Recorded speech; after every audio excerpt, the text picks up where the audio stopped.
ដូងក្រអូបជាដំណាំមានទីផ្សារខ្ពស់និងឲ្យផលបានរយៈពេលយូរដូងក្រអូបជាប្រភេទដូងម្យ៉ាងដែលមានក្លិនឈ្ងុយជាងដូងធម្មតាទាំងទឹកនិងសាច់ដែលធ្វើឲ្យដូងប្រភេទនេះមានភាពពេញនិយមខ្លាំងសម្រាប់ការទទួលទានក្នុងរយៈពេលចុងក្រោយនេះគេសង្កេតឃើញថាប្រជាកសិករក្នុងខេត្តបានធ្វើការផ្លាស់ប្ដូរផ្ទៃដីមួយចំនួនរបស់ខ្លួនពីការដាំដុះដំណាំតាមរដូវកាលមកជាការដាំដុះដំណាំដូងក្រអូបនេះក្នុងនោះមានចំការដូងក្រអូបមួយកន្លែងនៅខេត្តប៉ៃលិនកំពុងគុតគង់ទីផ្សារនៅក្នុងខេត្តនិងក្រៅខេត្តអ្នកមីងសែមសុខខឿនម្ចាស់ចំការដូងក្រអូបមានទីតាំងស្ថិតនៅភូមិសួនអំពើកើតសង្កាត់ប៉ៃលិនក្រុងប៉ៃលិនខេត្តប៉ៃលិនបានប្រាប់ឲ្យដឹងថាការកកើតជាចំការដូងនេះគឺផ្ដើមចេញពីចំណូលចិត្តទទួលទានទឹកដូង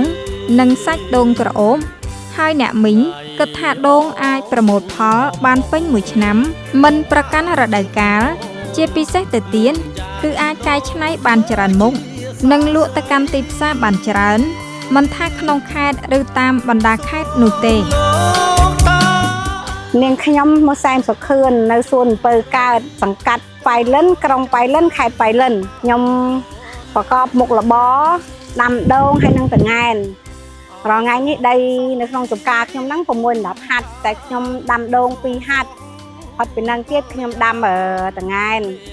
ហើយដូងហ្នឹងរយៈពេលដែលខ្ញុំដាំវា5ឆ្នាំទៅ6ឆ្នាំហើយបានផលវាសមរម្យអាចចិញ្ចឹម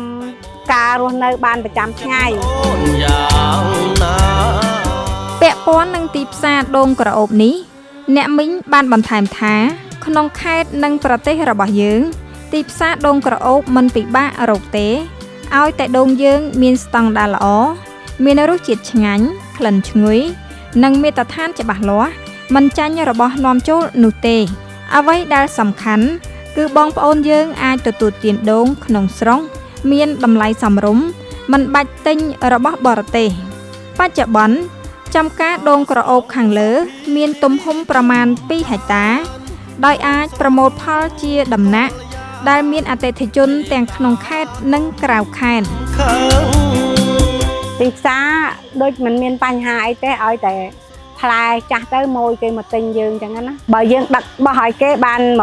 1800តែបើគេមកកាប់ដល់ចំការ1500ពីមុនយើងពីក្រៅខេត្តគុតគង់ទៅម្ដុំមងទៅស្វាយបាត់ដំបងអីខ្លះតែឥឡូវនេះទៅខាងក្រៅខេត្តអត់មានគុតគង់ទេគុតគង់តែក្នុងប៉ៃលិននេះទេវាមិនសឹងថាមិនគ្រប់ផងព្រោះអីយើងដាំបានតិចដើមដែរអញ្ចឹងគុតគង់វាមិនសូវគ្រប់ទេណាចង់ខ្វះអតិថិជនដែលគេចូលមកទិញអ្នកមីងបានបន្តទៀតថាតាមរយៈការជ្រើសរើសពូជនិងការថែទាំយើងអាចប្រមូលផលបាននៅអាយុត្រឹម2ឆ្នាំកន្លះតែគេក៏ត្រូវប្រើជីបំពន់ឲ្យបានត្រឹមត្រូវទើបទទួលបានផលច្រើនតួយ៉ាងដូចជាការប្រមូលផលក្នុងឆ្នាំនេះគឺអាចប្រមូលបាន1000ផ្លែក្នុងមួយសប្តាហ៍និងកើនឡើងជាបន្តបន្ទាប់នៅលើក្រោយទៀតការពូជដូងក្រអូបខ្លះហើយនឹងដូងកប៉ាល់ខ្លះហើយបច្ចេកទេសដាំតាមជាក់ស្ដែងតាមកាប់ដៅដាំទៅយើងដាក់ជីបោចស្មៅស្រូចទឹកបាញ់ថ្នាំខ្លះទៅវាមិនជាអាជីពអីដូចជាជំនាញខាងកសិកម្មគេទេតែយើងដាំអាចបានផលបានផ្លែថែទាំបាញ់ថ្នាំបាញ់សត្វល្អិតខ្លះចឹងទៅយើងបោចស្មៅដាក់ជីខ្លះទៅបាញ់ថ្នាំខ្លះទៅវាបានផលបន្ទាប់បន្សំដូចរាល់ថ្ងៃអញ្ចឹងអ្នកមីងក៏បានបញ្ជាក់ដែរថាប្រសិនបើបងប្អូនប្រជាពលរដ្ឋដែលចង់ដាំដំណាំដូងក្រអូបនេះគឺចាំបាច់ត្រូវមានប្រព័ន្ធទឹកស្រោចស្រពឲ្យបានគ្រប់គ្រាន់តាំងពីការចាប់ផ្ដើមដាំរហូតដល់ដូងធំកាន់តែត្រូវការទឹកបច្ចុប្បន្នអ្នកមីងមានផែនការធ្វើថ្នាលបណ្ដុះកូនដូងក្រអូបលក់នៅលើទីផ្សារផងដែរមុននឹងបងប្អូនដែលចង់ដាំដូងឲ្យបានផលច្រើនហើយនឹងបានផ្លែច្រើនល្អត្រូវរៀបចំប្រព័ន្ធទឹកមានទយោទឹកមានអីហើយមានទឹកគ្រប់គ្រាន់បើអត់ស្រះទេបុកដំណងទៅ តែមានទឹកគ្រប់គ្រាន់មានផ្លែច្រើនកាន់ក្តាប់ច្រើនហើយបើអត់មានទឹកទេដូងក៏វាអត់មានផលតាមនឹងដែរវាផ្លែតិចហើយក៏វាអត់ល្អហើយក៏វាអត់កាន់ក្តាប់ដែរបើមានទឹកគ្រប់គ្រាន់វាកាន់ផ្លែច្រើនហើយនឹងបានផលច្រើនក្នុងមួយធ្លាយខ្លះ20ផ្លែជាងខ្លះ30ផ្លែជាងយើងក៏នៅលក់បាន1500ដែរអត់មានតូចហើយលក់បានថោកជាង1500ក្រោម1500ទេព្រោះដូងខ្ញុំសម្រាប់ទីផ្សារលក់រាល់ថ្ងៃតិចទៀតខ្ញុំមាននឹងកម្រងការថាទុកពូជនឹងបដោះលក់ដើម្បីបរិយាអាជីវកម្មដាំដូងហ្នឹងឲ្យបានច្រើនយ៉ាងហ្នឹងតិចព្រោះអី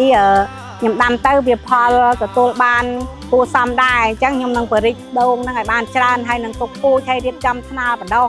ឲ្យបានច្រើនទៅទុកចែកដែលបងប្អូនដែលត្រូវការទិញពូជទិញអីហ្នឹងពូជដូងក្អូបមានអ្នកខ្លះកំបងឲ្យខ្ញុំបដោះបន្តិចទៀតខ្ញុំរៀបថ្នាលរៀបអីបដោះហើយបងប្អូនដែលកំបងឲ្យខ្ញុំបដោះឲ្យទុកពូជឲ្យហ្នឹងតិចទៀតខ្ញុំរៀបចំថ្នាលនឹងបដោះលក់ហើយខ្ញុំសូមថ្លែងអំណរអរគុណដល់ថ្នាក់ដឹកនាំហើយនិងមន្ត្រីជំនាញដែលចុះមកជួយមើលការថែទាំដាំដុះហ្នឹងហើយអរគុណដល់បងប្អូនដែលគ្រប់គ្រងហូបដូងខ្ញុំ